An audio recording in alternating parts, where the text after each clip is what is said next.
Innal hamdalillah nahmaduhu ta'ala wa nasta'inuhu wa nastaghfiruh wa na'udzu billahi min shururi anfusina wa sayyiati a'malina may yahdihillahu fala mudilla lahu wa may yudlil fala hadiya lahu asyhadu an la ilaha illallah wahdahu la syarika lahu wa asyhadu anna Muhammadan abduhu wa rasuluh yaqulullahu jalla wa ala ya ayyuhalladzina amanu taqullaha haqqa tuqatih wa la tamutunna illa wa antum muslimun wa qawluhu ta'ala ya ayyuhalladzina amanu taqullaha wa qulu qawlan sadida yuslih lakum a'malakum wa yaghfir lakum dhunubakum wa may yuti'illahu wa rasulahu faqad faza fawzan 'azima. Fa inna asdaqal hadithi kitabullah wa khairal hadi hadi Muhammadin sallallahu alaihi wasallam wa syarrul umuri muhdatsatuha fa inna kulla muhdatsatin bid'ah wa kulla bid'atin dhalalah wa kulla dhalalatin finnar.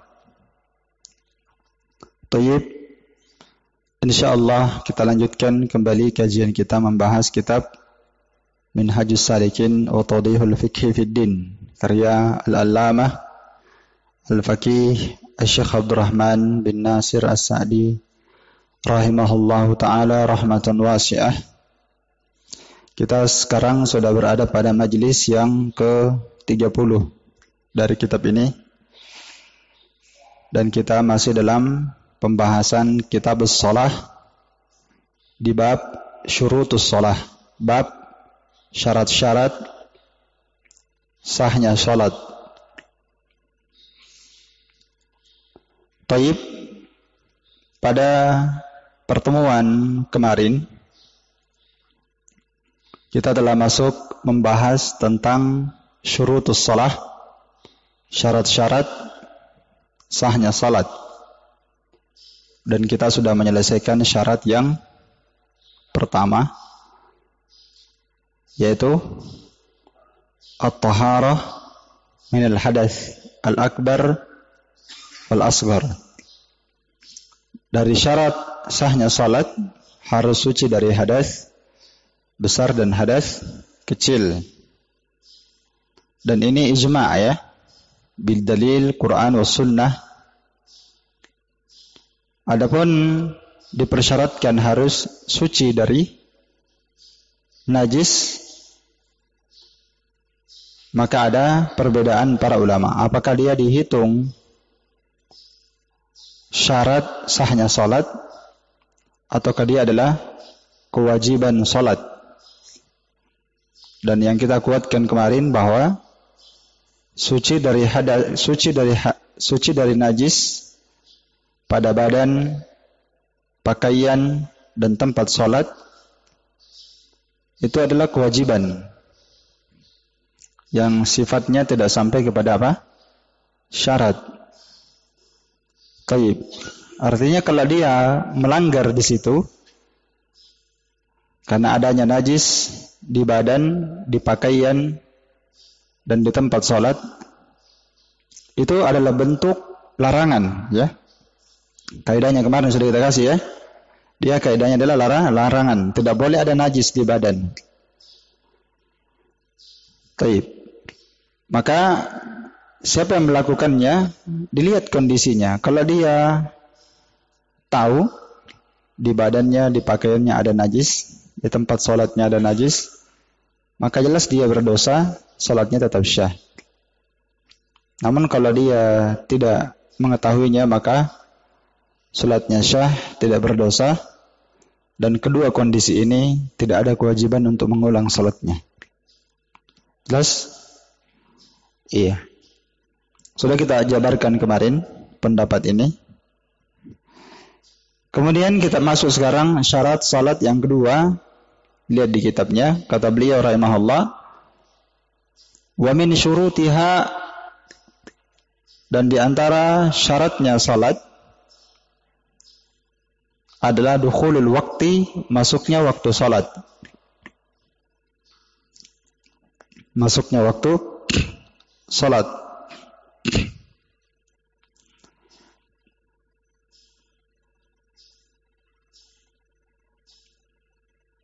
Taib, masuknya waktu salat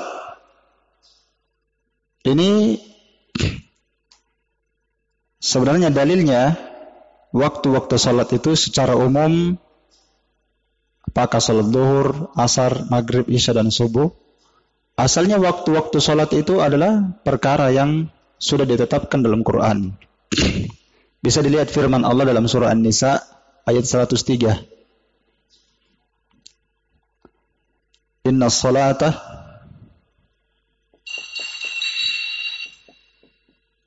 kanat alal mu'minina kitaban mawqutan. Dalam surah An-Nisa ayat 103 Allah Ta'ala berfirman, Inna salata, sesungguhnya salat itu kanat alal mu'minin, adalah perkara yang kitaban. Kitaban artinya mafrudan, maktuban. Adalah perkara yang sudah diwajibkan, sudah ditetapkan mauqutan waktunya alal mu'minin, atas setiap orang yang beriman.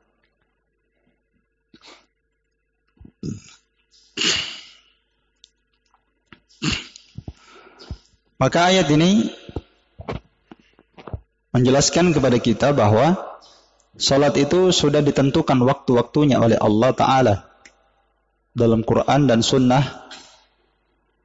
Dalam ayat ini penjelasan mujmal bahwa salat itu sudah ada waktunya. Adapun penjelasan waktu salat secara tafsil, secara terperinci, itu dijelaskan dalam banyak hadis. InsyaAllah Ta'ala akan berlalu bersama kita nanti hadis-hadis yang merinci tentang waktu salat. Seperti hadis Jibril, kisah beliau yang akan disebutkan di sini nanti secara ringkas. Hadis Jibril yang meriwayatkannya adalah sahabat Jabir bin Abdullah dan Abu Musa al-Asy'ari radhiyallahu ta'ala anhuma. Dan juga tentang waktu-waktu salat dijelaskan dalam hadis Abdullah bin Amr ibn al-As, riwayat Bukhari dan Muslim. Ya, ini hadis yang paling terkenal tiga ini. Hadis Jabir, hadis Abu Musa al-Asy'ari, dan hadis Abdullah bin Amr al-As, riwayat Bukhari Muslim. Ya. Taib. Kata Syekh Abdurrahman, lihat kitabnya. Wal aslu fihi, asal fihi, asal di dalam masuknya waktu salat itu, asal maksudnya di sini adalah ad-dalil, ya. Jadi makna asal itu banyak, ya. Usul asal, makna asal secara bahasa itu maknanya banyak. Di antara makna al-asal adalah al-makisu alaih, yang dikiaskan kepadanya. Al-asal juga bermakna ad-dalil, seperti yang diinginkan di sini asal bermakna dalil. Kadang juga al-asal bermakna al-qaidah al-mustamirrah, kaidah yang sudah berlaku umum. Itu makna asal secara bahasa, banyak maknanya. Ya. Kata beliau, al-aslu ay ad-dalil, dalilnya tentang masuk waktu salat itu diterangkan dalam hadis siapa? Jibril, di mana Jibril alaihi salam annahu amman nabi sallallahu alaihi wasallam fil waqti wa akhirih, di mana Jibril mengimami Nabi SAW pada dua waktu, di awal waktu salat dan di akhir waktu salat. Jadi Jibril ini datang dua kali, ya. Hari pertama dan hari kedua. 2 hari dia datang kepada Nabi. Iya. Hari pertama dia datang mengimami Nabi SAW di awal waktu salat 5 waktu. Di awal waktu salat duhur, di awal waktu salat asar, di awal waktu salat maghrib, di awal waktu salat isya, dan di awal waktu salat apa? subuh. Nanti hari keduanya Jibril datang di akhir waktu zuhur. Ya. Di akhir waktu zuhur, di akhir waktu asar, di akhir waktu maghrib, di akhir waktu isya, dan di akhir waktu apa? Subuh. Wa qala, lihat bukunya.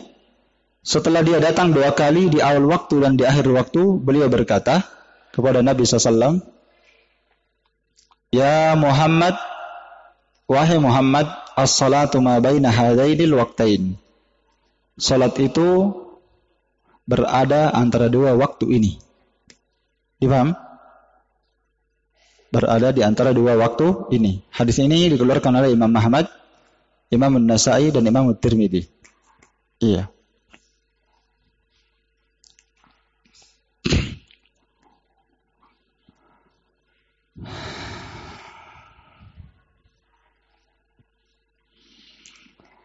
Tentang hadis Jibril, ada beberapa sahabat yang meriwayatkan hadis Jibril ini. Ya. Di antara yang paling terkenal meriwayatkan hadis Jibril ini adalah sahabat Jabir bin Abdullah. Ya. Di sini saya bacakan hadisnya Jabir ya. Karena di buku antum itu enggak ada kelengkapan hadis Jabir, saya bacakan. Kata Jabir bin Abdullah radhiyallahu taala anhuma, Ja'a Jibril ila Nabi. Disimak saja. Datang Jibril kepada Nabi SAW pertama. Jadi ini hari pertama di awal apa? Di awal apa? Awal waktu. Jibril mendatangi Nabi SAW di awal waktu. Pertama dia datang kepada Nabi SAW di awal waktu zuhur. Hina zalatis syamsu, ketika matahari tergelincir. Matahari tepat di atas kepala, kemudian tergelincir ke arah barat, maka muncullah apa? Bayangan. Itu namanya zawal. Bayangan yang pertama kali muncul ketika dia condong, zalat. Ini condong. Ketika matahari condong ke mana? Ke barat atau ke timur? Matahari condong ke mana? Itu zawal. Condong ke timur atau ke barat? Ke barat. Difaham sini? Matahari muncul dari mana? Timur atau barat? Ya, kalau antum bilang barat, sudah kiamat. Dia muncul dari timur, naik ke atas loh. Perhatikan.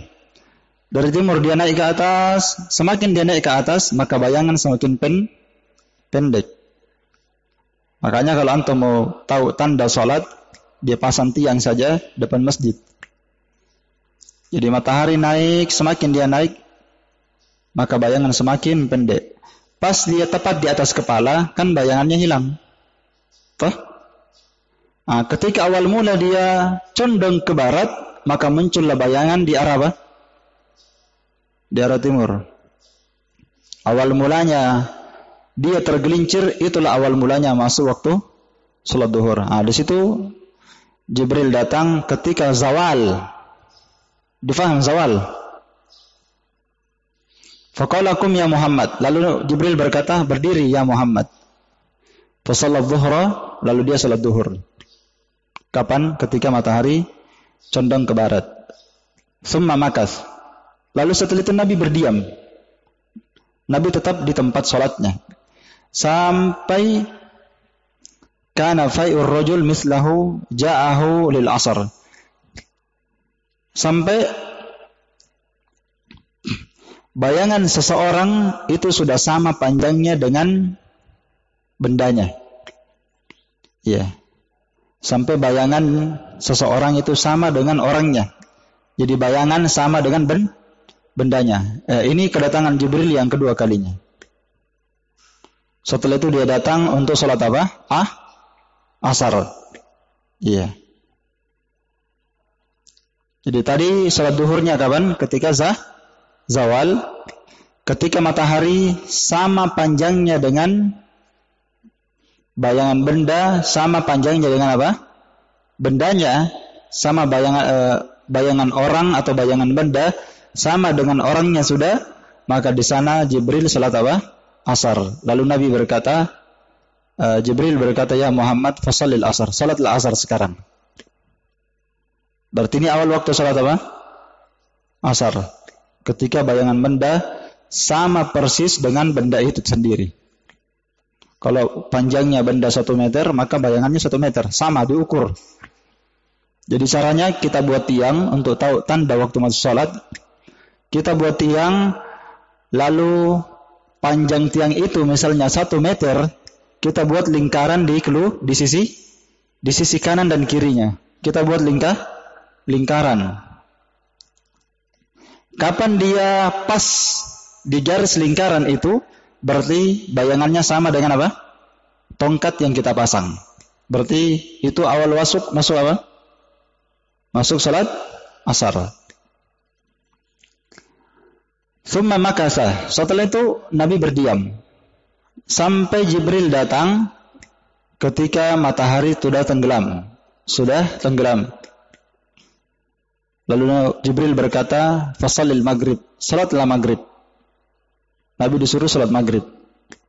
Maka awal masuk waktu salat maghrib, matahari terbenam. Ini nanti hadis ini saya baca pelan-pelan ya, karena nanti dia akan menjadi sumber hukum. Kalau nanti ada perselisihan ya, dia nanti dijadikan sebagai sumber hukum ketika terjadi khilaf. Baik, sudah salat maghrib.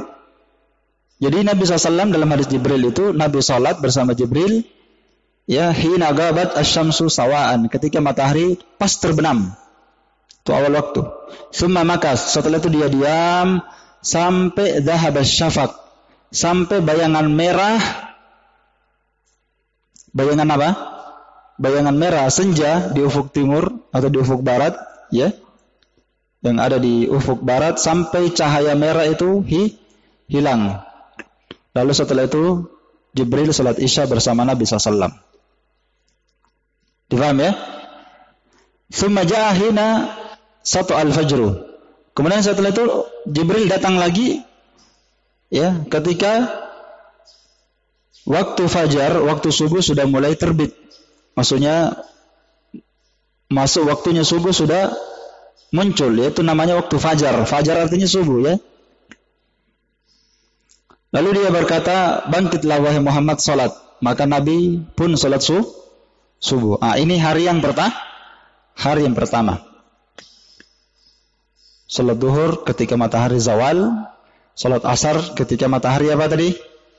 Sama dengan panjang bendanya, antara bayangan dan panjang bendanya sama.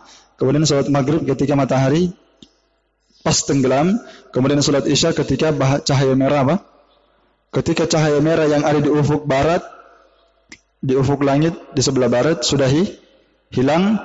Kemudian Nabi datang salat subuh ketika sudah muncul cahaya subuh, namanya fajar shadiq.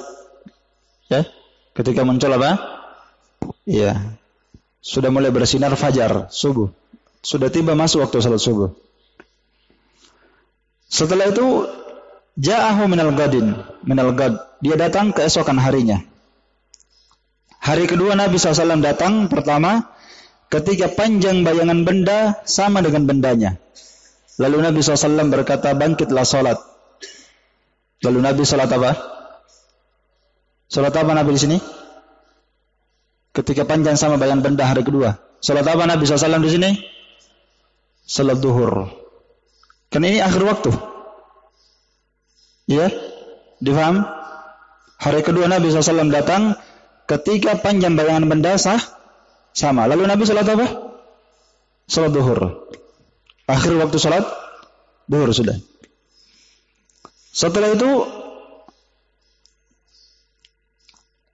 Jibril datang di kali keduanya lagi, sambungannya ini maksudnya, hina fa'ir rajul mislaihi, ketika panjang bayangan benda sudah 2 kali lipat. Ketika panjang benda sudah 2 kali lipat, lalu Nabi SAW disuruh bangkit berdiri salat apa? Asar. Ini akhir waktu salat apa? Asar. Ketika apa? Ketika panjang bayangan benda sama dengan bendanya. Sudah. Yang ketiga. Ini fikih nanti lahir di belakangnya ini. Antum tidak boleh tidur. Diperhatikan. Thumma ja'ahu lil maghrib hina ghabat asy-syamsu. Setelah itu Jibril datang lagi kepada Nabi SAW ketika matahari terbenam. Ketika apa? Matahari terbenam waktan wahidan, satu kali waktu. Lalu Jibril berkata, salatlah ya Rasulullah, salat maghrib. Jadi maghrib di sini disebutkan hari pertamanya Jibril datang kepada Nabi ketika matahari terbenam, hari keduanya sama, waktan wahidan. Inilah nanti dalilnya ulama Syafi'iyah. Makanya kenapa itu orang sholat itu kalau sudah azan qomati. Iya, difaham? Ini nanti dalilnya. Iya. Nanti saya pahamkan. Makanya cermati saja. Jadi satu waktu Jibril datang, hari pertama, hari kedua sama. Di waktu maghrib ketika matahari terbenam. Satu waktu lam yazul anhu. Faqala kum fasalli. Lalu Nabi salat maghrib ketika matahari terbenam.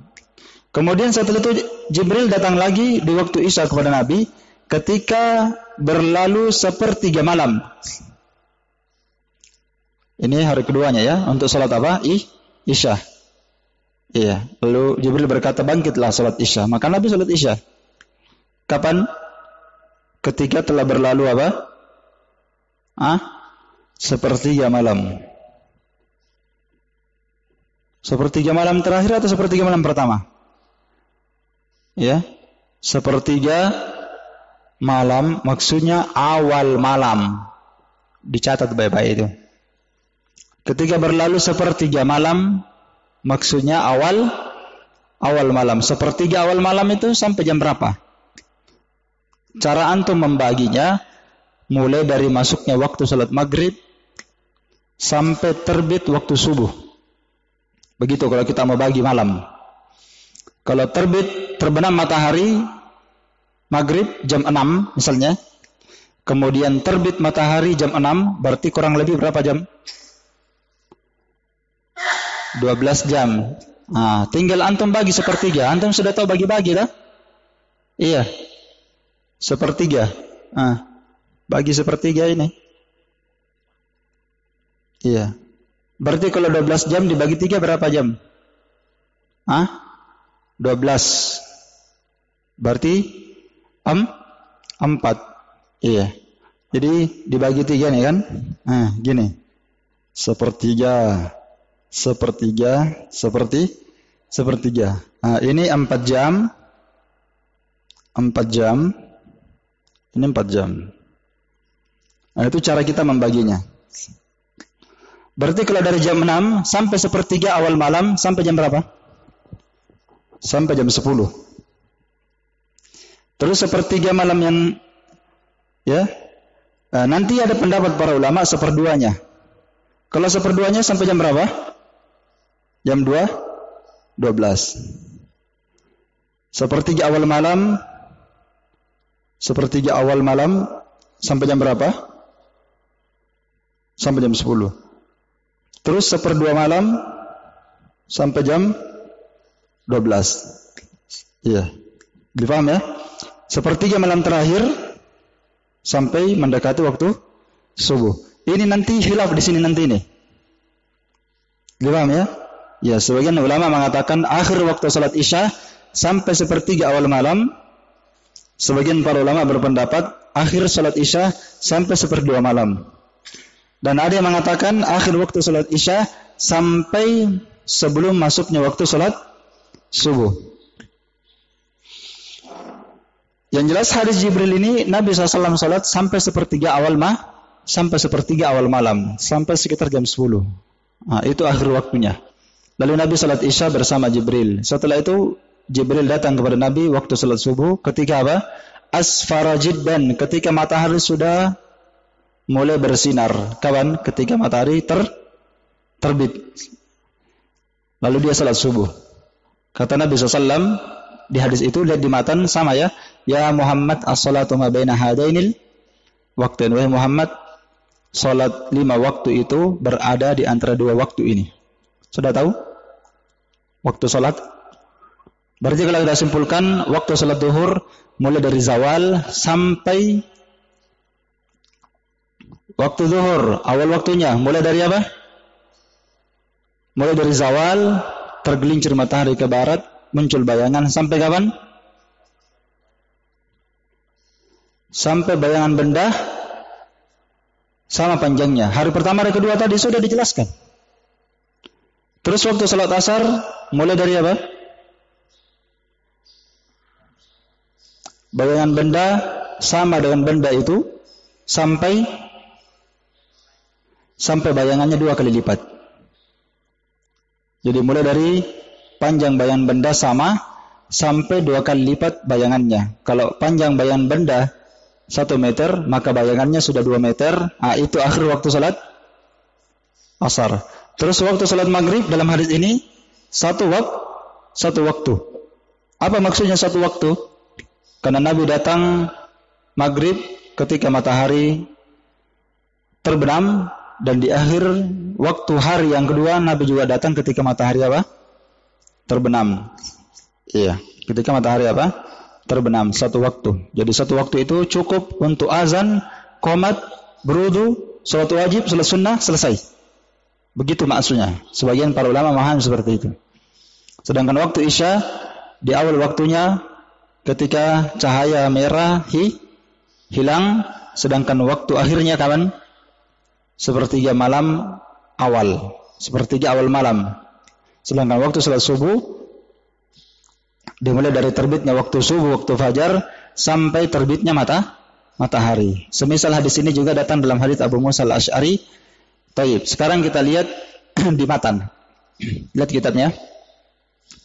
Beliau menyebutkan hadis Abdullah bin Amr juga menjelaskan tentang waktu-waktu salat. Di sini akan kita rinci dan kita akan tambahkan faedah yang perlu. Kita akan bahas mawaqitus shalah, waktu-waktu salat. Jadi penjelasan tentang mawaqitus shalah, ya, kita sudah punya 3 hadis yang paling bagus menjelaskan tentang hal ini. Yaitu hadisnya siapa? Jibril. Hadisnya siapa? Jabir. Hadis Jibril, ya. Taib. Yarwihi Jabir wa Abu Musa al-Asy'ari. Jadi hadis Jibril diriwayatkan oleh Jabir dan Abu Musa al-Asy'ari. Wa hadis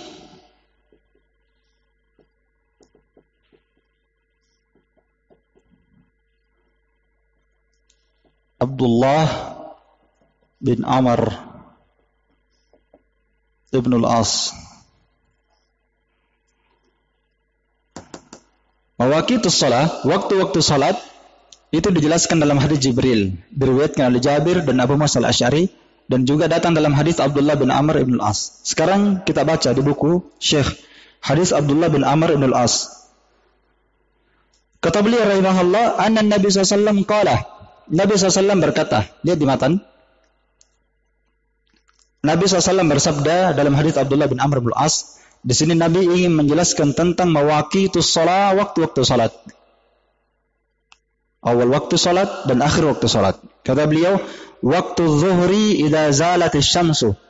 Waktu salat zuhur ketika matahari tergelincir ke arah barat. Wa kana dhillur rajul katulihi, dan bayangan seseorang sama dengan panjangnya bendanya. Bayangan seseorang sama dengan panjangnya bendanya, sama dengan panjangnya orangnya. Ini awal waktu dan apa?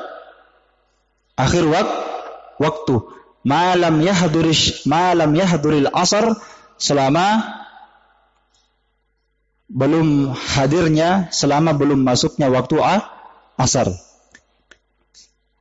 Di sini Nabi SAW menjelaskan waktu awal masuknya salat zuhur ketika apa? Zawal. Ya, dan tentang awal masuknya waktu zuhur ini juga diterangkan dalam Al-Quran dalam surah Al-Isra.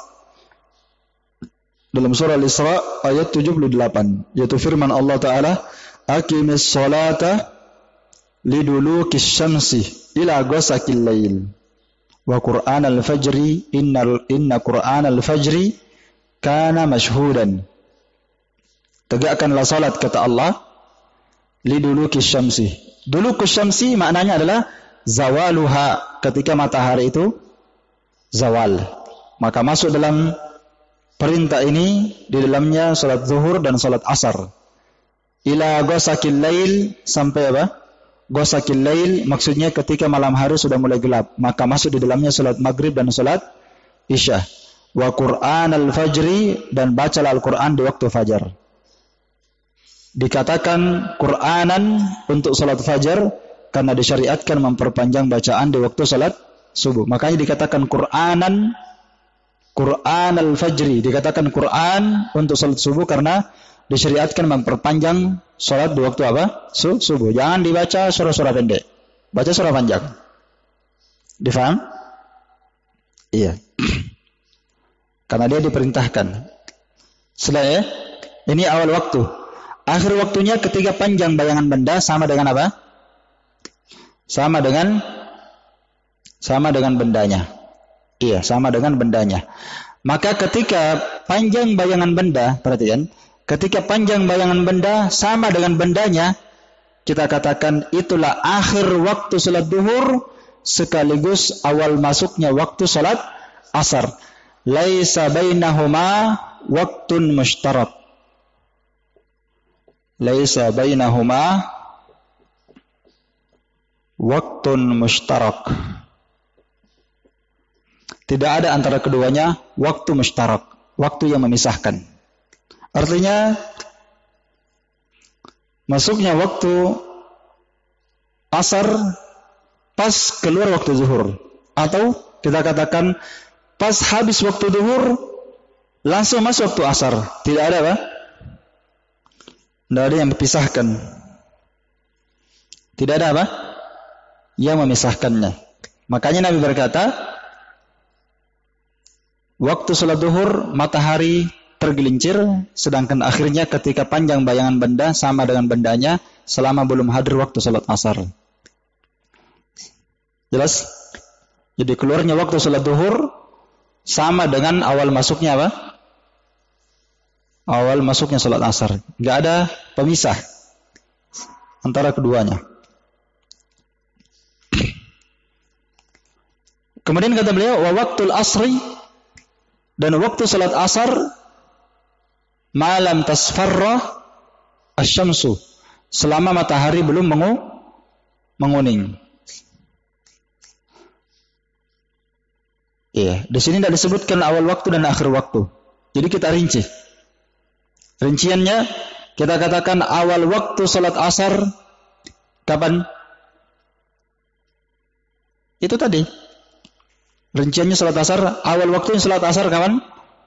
Ketika panjang bayangan benda sama panjangnya dengan benda tersebut. Nah, itu awal waktu salat asar. Sedangkan akhir waktu salat asar, itu terjadi perselisihan di kalangan para ulama. Akhir waktu salat apa? Asar. Iya. Terjadi apa? Perselisihan. Iya. Ya, perselisihan ini terjadi karena adanya perbedaan antara hadis Jibril di hadis Jabir dengan hadis ini. Hadisnya siapa? Abdullah bin Amr ibn al-As. Kan saya sudah tulis di atas. Ada beberapa hadis menjelaskan tentang mawaqitus shalah. Hadis Jibril diriwayatkan oleh siapa? Jabir dan Abu Musa al-Asy'ari. Dan ini sekarang yang kita baca waktu-waktu salat juga adalah hadisnya Abdullah bin Amr bin As, riwayat Bukhari Muslim. Iya. Nah, sekarang diperselisihkan akhir waktu salat asar, ya. Zahir hadis itu berbeda. Kalau di hadis Abdullah bin Amr dikatakan akhir waktu salat asar selama, kata Nabi, waktu salat asar selama matahari belum menguning, ya. Sedangkan hadis Jabir, kisah Jibril, akhir waktu salat asar kapan? Ketika panjang bayangan benda 2 kali lipat dengan bendanya. Beda kan? Iya.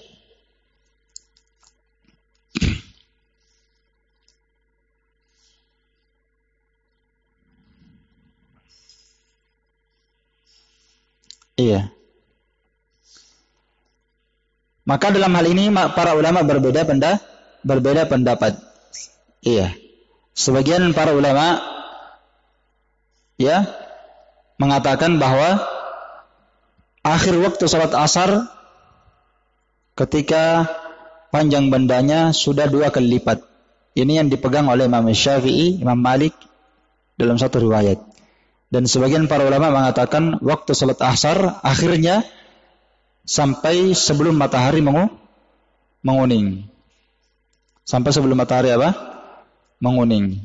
Ini pendapat sebagian para ulama. Iya. Dan yang rajih dalam masalah ini ya, kalau bisa dijamak ini dalil, kalau bisa kita jamak 2 dalil ini, maka menjamaknya lebih bagus. Cara menjamaknya, tentu menjamaknya lebih bagus ya, karena kita mengambil 2 dalil lebih afdal daripada mengambil 1 dan meninggalkan yang lain. Maka para ulama pun menjamaknya. Ya. Naam. Hadis Jibril itu menjelaskan tentang waktu ikhtiar. Jadi waktu asar itu ada namanya waktu ikhtiar, ada namanya waktu jawaz, dan ada namanya waktu darurah. Jadi 3 waktunya nanti. Iya. Untuk salat apa? Asar.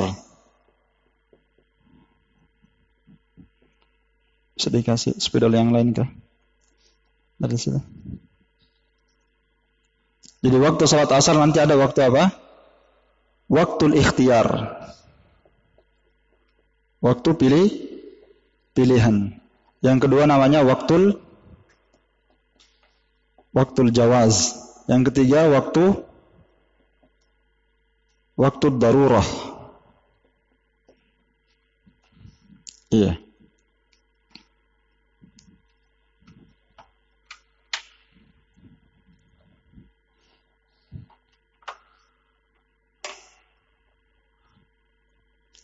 Waktu ikhtiar artinya waktu pilihan. Waktu yang terbaiknya, waktu afdal. Itu waktu al-ikhtiar. Waktu apa? Waktu yang paling afdalnya. Waktu yang paling terbaiknya.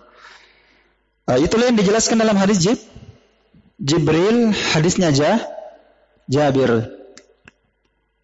Iya. Paling maksimalnya sampai matahari bayangannya 2 kali lipat. Itu paling maksimalnya.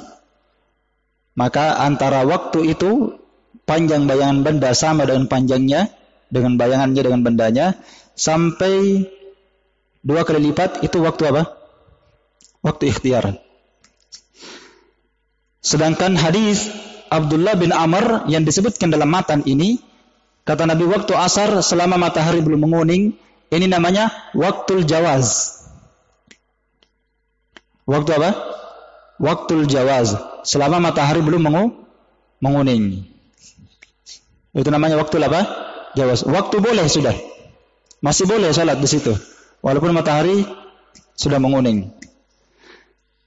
Iya. Sedangkan waktu darurat mulai dari matahari sudah menguning sampai sebelum terbenam matahari. Itu namanya waktu apa? Waktu darurat. Dan waktu darurat inilah yang dijelaskan dalam hadis Anas bin Malik, riwayat Muslim, yang sering kita jabarkan, yang sering kita sampaikan.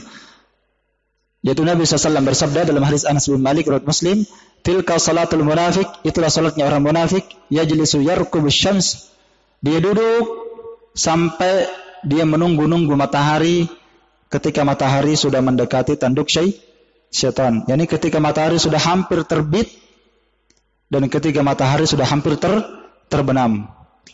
Di 2 tanduk syaitan, terbit dan terbenam. Dipaham? Jadi nanti dia salat subuh kalau mau terbit matahari. Nanti sudah mau pagi. Nanti dia salat asar ketika apa? Matahari sudah hampir terbenam. Itu salatnya orang munafik, kata Nabi. Qama fanaqaraha arba'an. Setelah itu dia pun mematuk. Gambaran bahwa dia salatnya balap. Dia pun mematuk arba'an, 4 rakaat dia mematuk, kata Nabi. La yadhkurullaha fiha illa qalilan, dan dia tidak mengingat Allah dalam salatnya itu kecuali sedikit. Maka untuk waktu darurat ini, catatan untuk dia, tidak boleh ada orang yang mengerjakan salat di waktu darurat. Difaham? Kapan waktu darurat? Sudah tadi saya jelaskan. Mulai dari matahari menguning sampai matahari hampir tenggelam. Tidak boleh ada yang mengerjakan salat di waktu darurat seperti ini illa min ashabil a'dzar, kecuali orang yang punya apa? Uzur saja. Siapa orang punya uzur? Rinciannya sudah 2 kali, 3 kali, 4 kali saya jelaskan. Siapa orang yang punya uzur? Wanita yang haid, suci di jam itu. Iya kan? Nifas, suci di jam seperti itu, di waktu darurat. Orang yang gila, sadar di waktu darurat itu. Orang yang kecil, lalu dia balik di jam darurat, di waktu darurat. Orang yang kafir masuk Islam di waktu darurat. Itu yang boleh salat di situ. Siapa lagi orang yang punya uzur? Orang yang tidur dan orang yang lupa. Kalau dia kerjakan salat di waktu darurat, boleh bagi dia. Kalau dia ketiduran, lupa, atau yang semisal dengannya. Adapun bagi orang yang tidak punya uzur, maka dia disamakan seperti salatnya siapa? Orang munafik. Haram. Walaupun salatnya syah atau tidak, syah salatnya, selama dia mendatangkan syarat dan rukun. Tapi dia berdosa. Ya. Ini rinciannya insyaallah yang paling lengkap untuk waktu salat apa? Asar. Jadi kalau kita katakan mana yang lebih kuat, mana yang paling kuat, akhir waktu salat asar, ada khilaf, dan yang rajih kita katakan waktu salat asar ada 3. Ada waktu ikhtiar, waktu yang paling afdalnya, dan ada waktu jawaz, dan ada waktu darurat. Waktu pilihannya, waktu utamanya, waktu terbaiknya ketika matahari sama panjang bayangan bendanya dengan benda tersebut sampai sebelum 2 kali lipat panjang bayangan benda. Paling maksimal. Kemudian waktu jawaznya ketika matahari sebelum menguning. Kemudian waktu daruratnya ketika matahari sudah kuning. Ini sudah mau terbenam. Sampai matahari terbenam. Itu waktu darurat. Iya.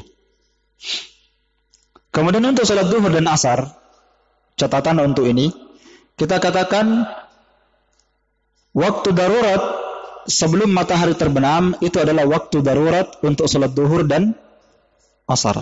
Itu catatan. Jadi waktu matahari sebelum terbenam, maka itu adalah waktu darurat untuk salat zuhur dan asar. Bukan asar saja, tapi itu berlaku untuk waktu salat zuhur dan asar. Makanya ada hukum-hukum yang lahir di belakangnya nanti. Orang yang tidak sempat salat zuhur, bangun jam 5:30, tetap dia kerjakan. Itu masih waktu zuhur. Waktu apa? Waktu darurat. Kemudian faedah yang kedua, tambahan. Untuk waktu salat zuhur, saya tambahkan tadi, yang sudah lewat, itu disunnahkan seorang menyegerakan salat zuhur di awal waktu. Disunnahkan. Disunnahkan dan disegerakan untuk disegerakan waktu salat zuhur. Di awal waktu disegerakan sesegera mungkin. Iya. Dan disunnahkan untuk mengakhirkannya ketika matahari, ketika cuaca sangat panas. Dan itu diterangkan dalam beberapa hadis. Nabi SAW mengakhirkan waktu salat zuhur, dan itu disunnahkan ketika ishtadal har, ketika matahari atau cuaca sangat panas. Iya. Kemudian faedah ketiga dari pembahasan zuhur asar tadi, siapa yang mendapatkan 1 rakaat dari salat asar sebelum matahari terbenam, maka dia mendapatkan salat. Iya. Itu aja faedah. Pernah kita bahas di sini. Iya, hadis 100. Iya, man adraka raka'atan minas subhi. Ya. Qabla an tatlu asy-syamsu Ya. Barang siapa yang mendapati salat subuh sebelum matahari terbit, maka dia mendapati waktu salat subuh. Dan ada asar juga disebutkan di situ. Man adraka raka'atan min al-asri qabla an taghrib asy-syamsu ya. Faqad adrakal asr, barang siapa yang mendapati satu rakaat dari salat asar karena dia ketinggalan, dia punya uzur, dia dapati satu rakaat sebelum matahari terbenam, maka dia mendapatkan waktu salat asar. Iya. Walaupun 3 rakaat yang tersisa sudah keluar waktu asar, maka dia sudah dianggap mendapatkan. Itu faedah yang bisa kita petik dari pembahasan ini. Faedah yang keempat, disunahkan seorang menyegerakan salat asar. Di sini saya mau sebutkan faedah tentang salat asar juga ya. Jadi sudah 3 faedah ya. Faedah yang keempat, disunahkan at-tabakir bil asar. Disunahkan seorang untuk menyegerakan salat asar, tidak boleh diperlambat. Berdasarkan hadis Anas bin Malik, riwayat Bukhari dan Muslim, Nabi SAW salat asar ketika matahari itu masih sangat murtafi'atan hayyah, masih sangat terang sekali matahari. Iya. Kemudian faedah yang terakhir, faedah yang kelima dari pembahasan ini, sebelum kita masuk waktu salat maghrib, at-targhib, dorongan sekaligus keutamaan untuk menjaga salat asar. Ya, dorongan untuk menjaga salat asar dan keutamaan salat asar serta ancaman bagi mereka yang menelantarkan atau meninggalkan salat asar. Iya. Jadi dorongan syariat untuk menjaga salat asar serta keutamaan salat asar, kemudian ancaman berat bagi siapa yang menelantarkan salat asar atau sampai meninggalkannya. Karena itu sejumlah ayat Al-Quran dan hadis menjelaskan tentang besarnya keutamaan salat asar. Di antaranya, dorongan untuk menjaga salat asar adalah firman Allah dalam surah Al-Baqarah ayat 238. Al-Baqarah 238, Allah berfirman, "Hafidhu 'alas salawat was salatil wusta." Jagalah salat 5 waktu kalian, kata Allah. Was salatil wusta, dan jagalah salat al-wusta. Salat al-wusta ditafsirkan oleh Nabi SAW sendiri. Ya, dalam hadis riwayat Bukhari dan Muslim, ya, Nabi berkata, salat wusta adalah salatul asar, salat asar. Di dalam ayat ini Allah Ta'ala perintahkan menjaga salat 5 waktu secara umum. Setelah itu Allah Ta'ala perintahkan untuk menjaga salat wusta secara khusus, menunjukkan bahwa dia adalah salat yang paling afdal. Karena itu para ulama berselisih pendapat. Di antara salat 5 waktu, Duhur, asar, maghrib, isya dan subuh, mana salat yang paling afdal? Khilaf. Sebagian ulama mengatakan salat 5 waktu yang paling afdal salat subuh, dan sebagiannya lagi mengatakan salat asar. Dan yang tepatnya salat yang paling afdal di antara salat 5 waktu adalah salat asar. Jadi dari 5 salat ini salat asar yang paling afdal. Luar biasa nih salat asar ya. Diperintah khusus untuk dijaga oleh Allah. Dan Nabi SAW menyebutkan salat wusta adalah salat apa? Asar, yang disebutkan dalam ayat ini. Dan di antara dalil yang menunjukkan tentang pentingnya salat asar dan ancaman bagi orang yang meninggalkannya, dorongan untuk menjaganya adalah Nabi SAW bersabda dalam hadis Abu Busrah Al-Ghifari. Nabi SAW bersabda, "Inna hadhihi salah," sesungguhnya salat ini, salat asar maksudnya kata Nabi, telah ditawarkan kepada umat-umat sebelum kalian, fadayyuha, lalu mereka menelantarkannya. Faman hafadha 'alaiha, maka siapa yang sanggup menjaga salat ini, kana lahu ajruhu marratain, maka pahalanya kata Nabi 2 kali lipat. Pahalanya apa? 2 kali lipat. Wala salata ba'daha, dan tidak ada salat setelah salat asar sampai matahari terbenam. Dan Nabi SAW bersabda tentang keutamaan salat asar, "La yalijan naru ahadun shalla qabla tulu'i syamsi wa qabla ghurubiha." Tidak akan disentuh api neraka orang yang menjaga salat sebelum matahari terbit dan sebelum matahari terbenam. Salat apa itu? subuh dan asar. Dan semisal hadis ini banyak sekali ya. Tidak akan diazab, tidak akan disiksa dalam neraka orang yang mampu menjaga salat subuh dan asar. Bahkan dalam sebuah hadis disebutkan, siapa yang ingin melihat Allah Subhanahu wa taala pada hari kiamat, berjumpa dengan kebahagiaan dengan Allah taala pada hari kiamat. Siapa yang ingin melihat wajah Allah, maka jangan dia dikalahkan oleh dua salat. Asar dan apa? Subuh. Iya. Baik. Dan kata Nabi SAW juga, siapa yang mampu menjaga salat subuh dan asar, pasti dia masuk surga, kata Nabi. Pasti dia masuk surga. Ini besar sekali keutamaan subuh asar digandingkan selalu ya. Walaupun dari subuh asar ini yang paling kuatnya salat apa? Asar. Dia lebih utama karena langsung ada perintah hafidhus shalawat was salatul wusta. Salat wusta Nabi tafsirkan salat asar. Dan ada ancaman bagi mereka yang menelantarkan salat asar. Nabi bersabda ya dalam hadis Buraidah, man taraka salatal asri faqad habita amalu, siapa yang meninggalkan salat asar maka sungguh telah hancur amalannya. Dalam hadis yang lain, alladzi tafutuhu salatul asri, orang yang luput menelantarkan salat asar, fa ka'annama wutira ahluhu wa maluhu, wutira ahlahu wa malahu. Siapa yang menelantarkan salat asar maka seakan-akan dia telah kehilangan seluruh keluarganya dan seluruh hartanya. Iya. Mati semua keluarganya, hartanya semuanya lenyap. Ini satu kali ditinggalkan ya, dosanya berat. Sampai sebagian ulama mengatakan satu kali tinggalkan sholat ini saja orang bisa dihukumi kufur. Karena dikatakan hadis ini katanya membatalkan amalan. Dan tidak dikatakan sholat ibadah kalau ditinggalkan batal amalannya kecuali kekafiran. Makanya sholat itu memang kalau ditinggalkan kufur konsekuensinya. Jelas ini? Ini keutamaan sholat asar. Jadi sholat asar ini faedah yang bisa kita petik darinya. Kemudian kita masuk salat maghrib. Kata beliau rahimahullah, wa waktu salatil maghrib malam yagibis syafaq. Dan waktu salat maghrib selama asy-syafaq itu ada khilaf di kalangan para ulama apa makna asy-syafaq. Namun asy-syafaq ya yang diinginkan adalah al-humrah.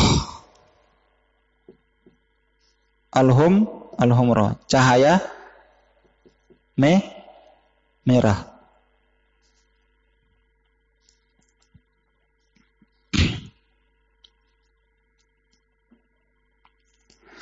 Kata Nabi, dan waktu salat maghrib selama cahaya merah belum lenyap.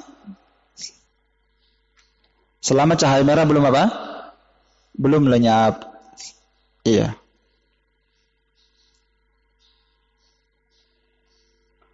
Awal waktu salat maghrib tidak ada masalah ya. Karena hadisnya jelas bahwa waktu awal salat maghrib ketika matahari terbenam ya dalam banyak hadis riwayat. Namun akhir waktu salat maghrib inilah yang diperselisihkan. Ya. Akhir salat maghrib ini diperselisihkan. Ada dua pendapat. Kapan akhir waktu salat maghrib? Ada dua pendapat.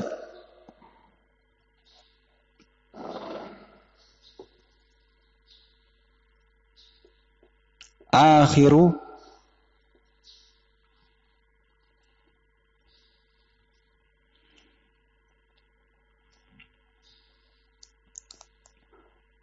waktu maghrib. Akhiru waktu maghrib. Akhir waktu salat maghrib. Iya.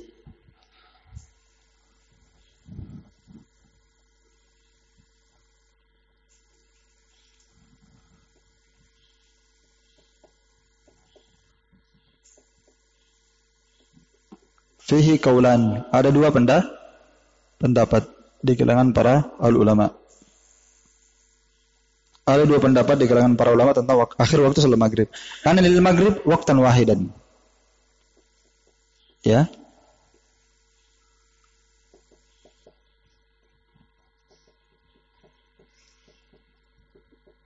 Sebagian para ulama mengatakan maghrib memiliki satu apa? Satu waktu.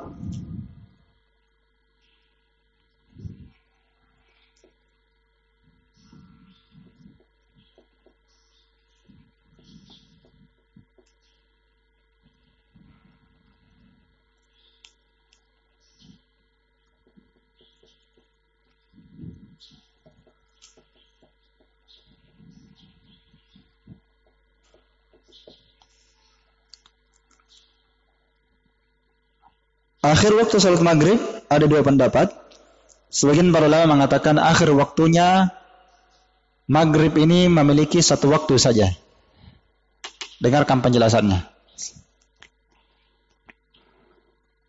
Ada dua pendapat akhir waktu salat maghrib. Pendapat pertama dia katakan maghrib memiliki satu apa? Satu waktu saja.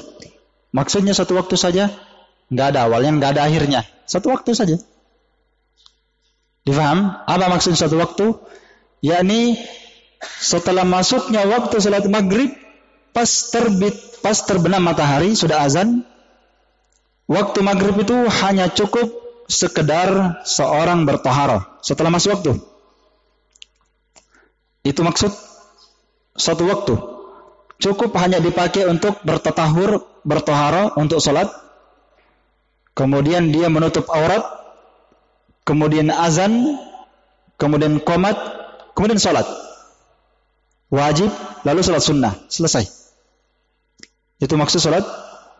Itu maksud satu waktu. Hanya cukup dipakai apa? Untuk bersuci, tutup aurat, azan, qomat, salat. Selesai, habis. Ini mazhab Imam Malik, Al-Auza'i dan Imam Syafi'i. Mazhab Imam Malik, Al-Auza'i dan Imam Syafi'i. Dalil mereka jelas dah. Sudah lewat tadi. Hadisnya siapa? Jibril dari sahabat Jabir.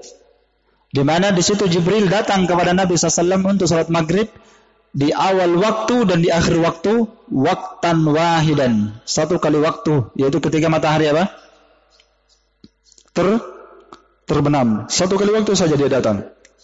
Di hari pertama ketika matahari terbenam. Hari kedua sama. Ketika matahari juga apa? Terbenam. Waktan wahidan lam yazul anhu. Yang dia di situ. Kerjakan. Ya. Baik. Pendapat yang kedua di atas kita tulis akhiruhu ila ayyagiba syafaq. Akhir waktu salat maghrib sampai cahaya merah di ufuk barat itu hilang. Sampai asyafaq itu ayyagiba sudah hilang, sudah lenyap. Ini pendapat Imam As-Sawri, Imam Ahmad, Ishaq bin Rahawai, Abu Thawr, Ashabur Ra'yi, Abu Hanifah maksudnya Ashabur Ra'yi ya. Ashabur Ra'yi wa ba'du ashabus Syafi'i dan sebagian mazhab pengikut Imam Syafi'i, dan ini yang dikuatkan oleh Imam Nawawi dan dipilih oleh Ibnu Munzir. Jadi Imam Nawawi mazhabnya Syafi'i, tapi dia tidak ikuti pendapatnya. Walaupun dia Syafi'i, karena pendapat Imam Syafi'i waktu maghrib itu satu waktu saja. Itu mazhab Imam Syafi'i. Tapi pendapat Imam Nawawi tidak menguatkan pendapat itu. Kenapa? Karena dalil lebih menguatkan bahwa waktu salat maghrib ada waktu awal dan ada waktu akhir. Dipaham ya? Ya, jadi ini orang-orang Syafi'iyah ini yang belakangan ini yang mau dikasih paham. Iya. Walaupun itu pendapat Imam Syafi'i, tapi sebagian mazhab Syafi'i termasuk Imam Nawawi, ulama besarnya Syafi'i, itu dia kuatkan justru waktu maghrib itu memiliki awal waktu dan akhir waktu. Sehingga seorang salat maghrib, ketika ada orang salat maghrib, sudah masuk waktu maghrib, azan maghrib, orang sudah salat maghrib di masjid. Nanti beberapa menit kemudian, selama belum masuk waktu salat Isya, masih bisa dia salat apa? Masih bisa dia salat maghrib. Karena belum keluar. Nanti keluar seperti yang dikatakan Nabi sallallahu alaihi wasallam di sini, malam yagibis syafaq, selama cahaya matahari selama cahaya merah itu senja merah itu belum hilang. Selama masih ada waktu salat maghrib. Cuma memang waktunya singkat. Dan ini pendapat yang lebih kuat ya, dan lebih didukung oleh dalil. Berdasarkan hadis Abdullah bin Amr di sini di matan, waktu salatil maghrib malam yagibi syafaq, selama asyafaq belum hilang. Baik, terus waktu salat Isya. Wa waqtul isya. Kemudian sebentar dulu ya. Faedah untuk salat maghrib sebelum kita pindah ke isya.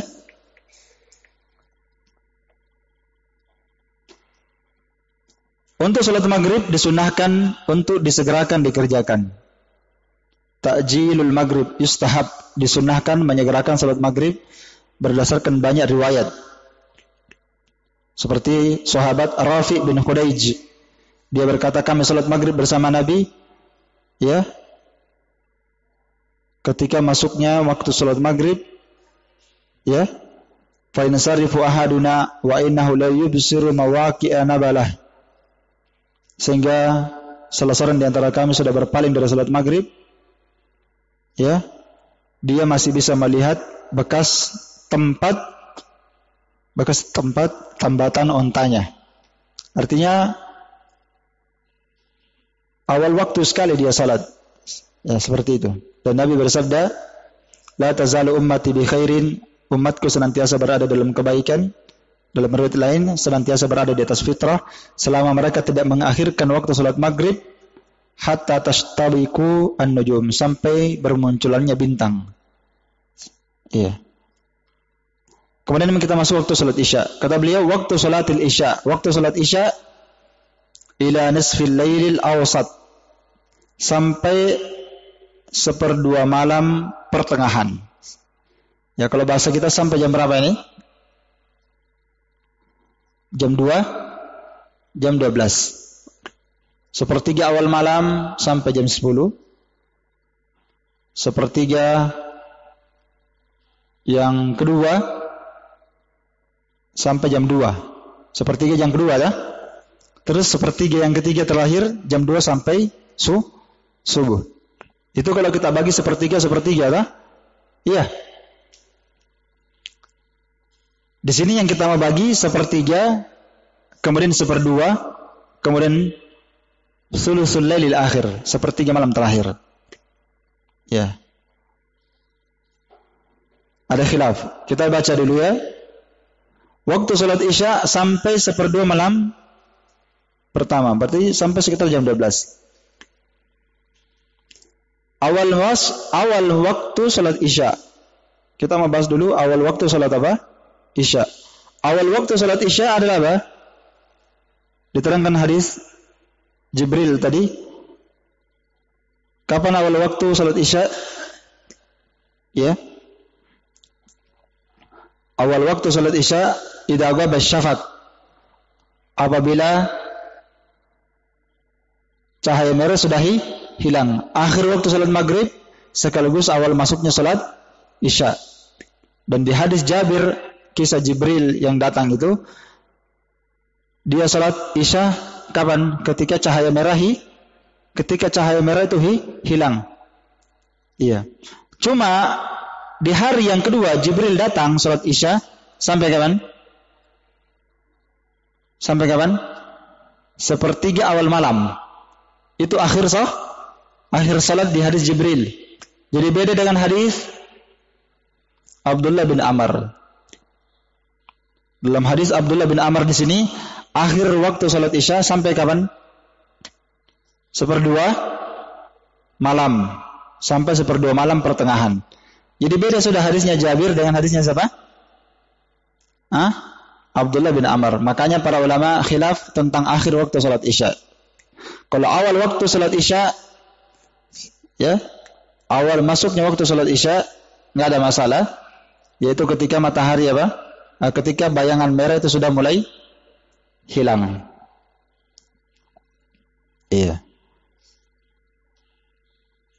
Yang jadi permasalahan di sini yang diperselisihkan oleh para ulama, awal waktu salat isya ini cuma masalah syafaq saja sebenarnya. Cuma masalah apa? Asy-syafaq. Kan disebutkan dalam hadis awal wasutnya salat isya hina yagibu syafaq, ketika asy-syafaq hilang. Asy-syafaq ini diperselisihkan para ulama. Ada mengatakan syafaq itu ini, ada mengatakan syafaq itu ini, dan ada mengatakan syafaq itu ini.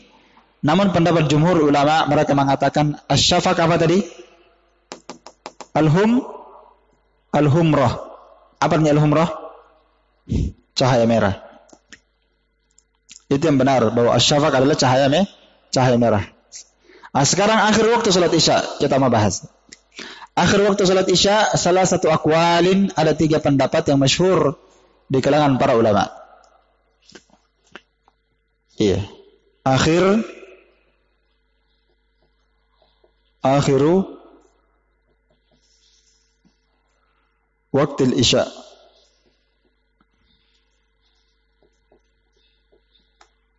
Ada 3 pendapat para ulama.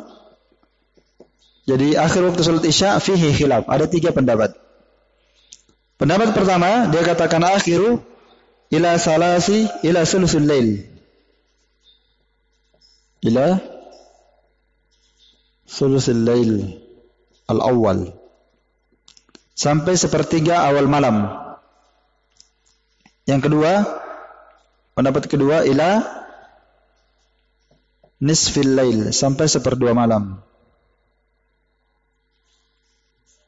Pendapat ketiga, dia katakan ila tulu'il fajar.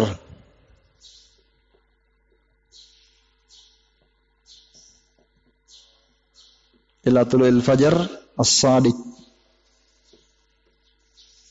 Ini akhir waktu salat Isya. Ada 3 pendapat. Ada yang mengatakan sampai sepertiga awal malam, dan ini berdasarkan hadisnya siapa tadi? Jabir, kisah Jibril. Karena di situ Jibril datang di hari yang kedua dan dia salat sampai dan dia datang ke hari kedua di akhir waktu salat Isya, dia salat di mana? Di waktu sepertiga awal malam. Maka ini yang dia kuatkan, pendapat yang pertama ini. Pendapat yang kedua, para ulama berkata, dan ini adalah pendapat mazhab yang masyhur dari Imam Malik, pendapat Abu Hanifah dan selainnya. Adapun pendapat yang kedua, dia katakan akhir waktu salat Isya ila nisfil lail. Dalilnya adalah ini. Dilihat ya di matan. Dalilnya disebutkan di situ dalam hadis Abdullah bin Amr bin As, ila nisfil lailil awsat, sampai sepertiga malam pertengahan. Jadi akhir waktu salat Isya sampai kapan? Sepertiga malam. Ini pendapat kedua, dan ini pendapat Imam Ats-Tsauri, Ibnu Mubarak, Ishaq bin Rahawai, Abu Thawr, Ashabur Ra'yi, Imam Syafi'i, ya, Al-Qadim, pendapat beliau yang dulu. Ya. Taib.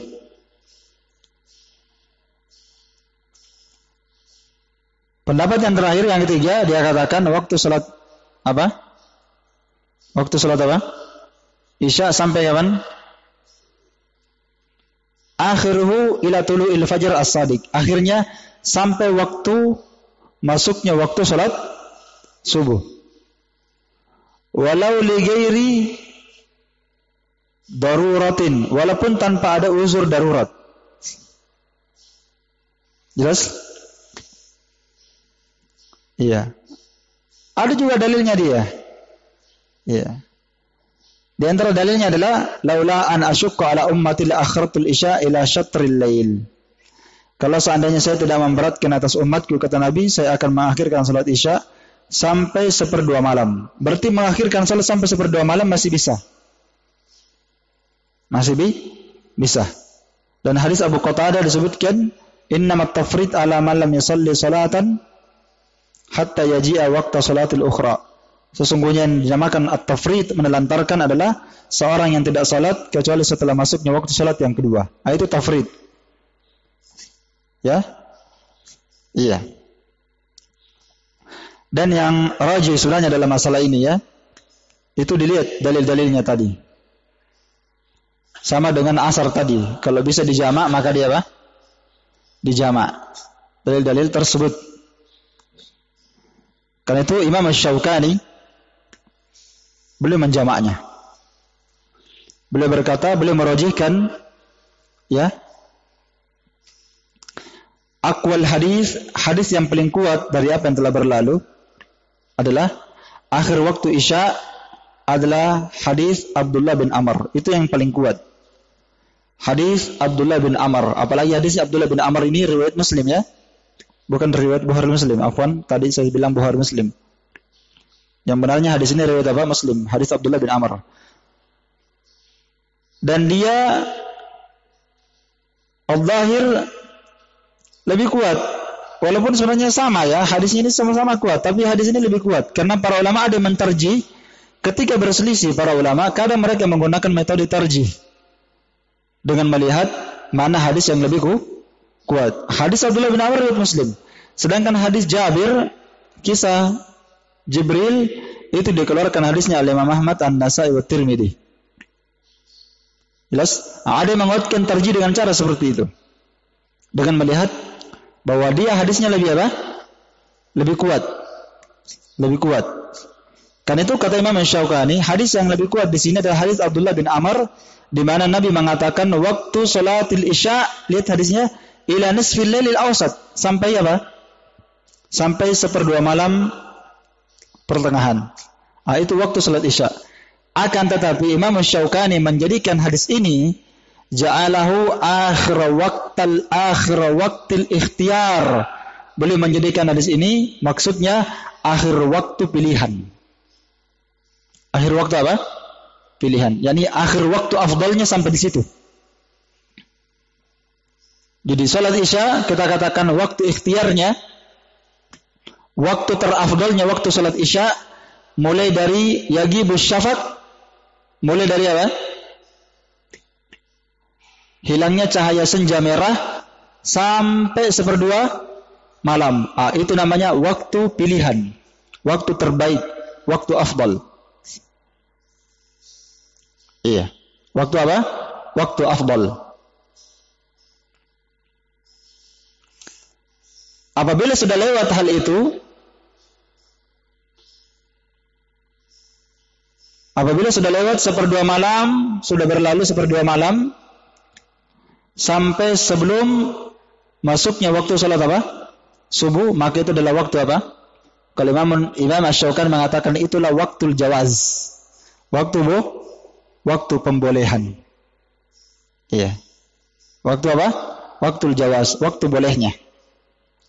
Namun ini khilaf lagi.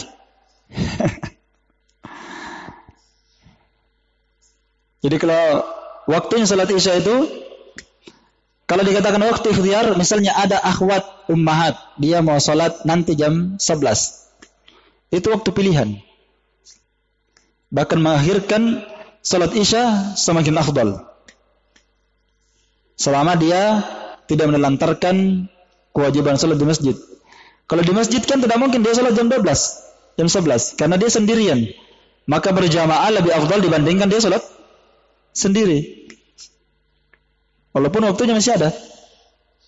Tapi kalau untuk perempuan di rumah atau untuk orang yang ketiduran, laki-laki ketiduran, lupa, maka tidak apa-apa dia salat jam 11 sampai jam 12. Itu masih waktu apa? Waktu ikhtiar, waktu afdal.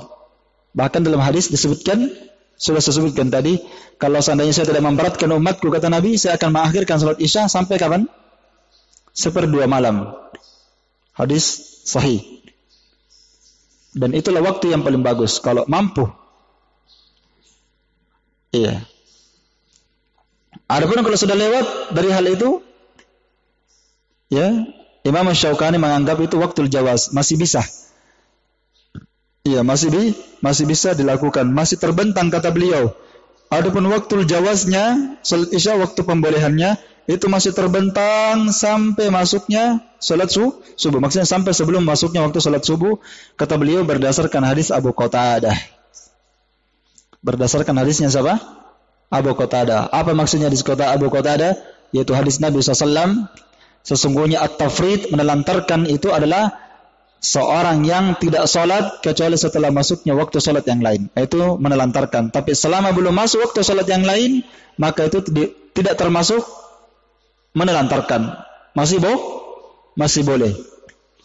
Beda sholat asar tadi. Ada waktu darurat. Karena dia disebutkan sholatnya siapa? Munafik. Adapun ini insyaAllah ta'ala masih bisa. Itu waktu jawaz namanya. Masih bisa. Iya. Wallahu ta'ala a'lam bissawab. Selesai pembahasan salat isya. Tinggal satu pembahasan, yaitu salat apa? Subuh. Kata beliau rahimahullah, akhir hadis, wa waktu salatis subhi min tulu'il fajri ma lam tatlu' isyamsu Dan waktu salat subuh mulai dari tulu'il fajar. Apa makna tulu'il fajar? Yakni masuknya waktu salat subuh. Tulu'al fajar, al-fajar artinya subuh. Itu awal waktu masuknya salat subuh, tulu'ul fajar, ketika masuk waktunya fajar, fajar shadiq maksudnya, malam tatlu'is syamsu, selama matahari belum terbit. Jadi awal waktunya pas muncul cahaya fajar, cahaya subuh, ada tanda-tandanya, dan akhir waktunya ketika matahari sudah terbit. Dan untuk salat subuh ini tidak boleh orang salat setelah salat subuh kecuali orang yang punya uzur. Jelas? Ketika sudah salat subuh atau ketika matahari sudah terbit, itu tidak ada orang yang boleh melakukannya kecuali orang yang punya uzur. Seperti orang yang ketiduran, orang yang lupa, orang yang ketiduran salat wajib. Ya, maka dia boleh mengerjakan di waktu terlarang tadi. Iya.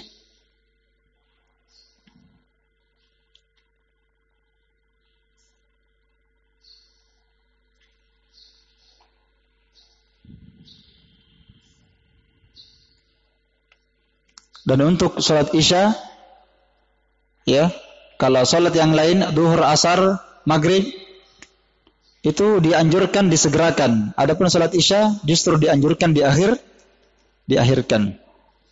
Kita katakan kaidah umum bahwa waktu salat itu yang paling afdalnya di awal waktu. Salat 5 waktu yang paling afdalnya itu di awal apa? Di awal waktu, kecuali 2 salat. Salat Isya, maka dia lebih disunnahkan untuk diakhirkan. Yang kedua, salat zuhur ketika matahari sangat panas, maka dianjurkan diakhirkan. Dia lebih afdal daripada di awal waktu. Jelas ya? Kemudian untuk salat Isya, di antara hukum yang disebutkan para ulama juga adalah dimakruhkan seseorang tidur sebelum salat Isya atau ba'da maghrib. Dibenci tidur setelah maghrib sebelum Isya, dan dimakruhkan seorang berbincang-bincang, bercerita ba'da Isya. Berdasarkan hadis Abu Barzah radhiyallahu anhu, Nabi SAW kana yakrahu naum qabla al-Isya, itu membenci dan memakruhkan tidur sebelum Isya dan bercerita ba'da Isya. Iya. Ini dibenci tidur sebelum Isya kalau dia enggak ada uzur. Enggak ada uzur ya. Dia tidur-tidur. Kenapa dibenci tidur sebelum Isya? Ada yang tahu? Kenapa dilarang, dibenci, Nabi membenci, memakruhkan tidur sebelum Isya? Kenapa?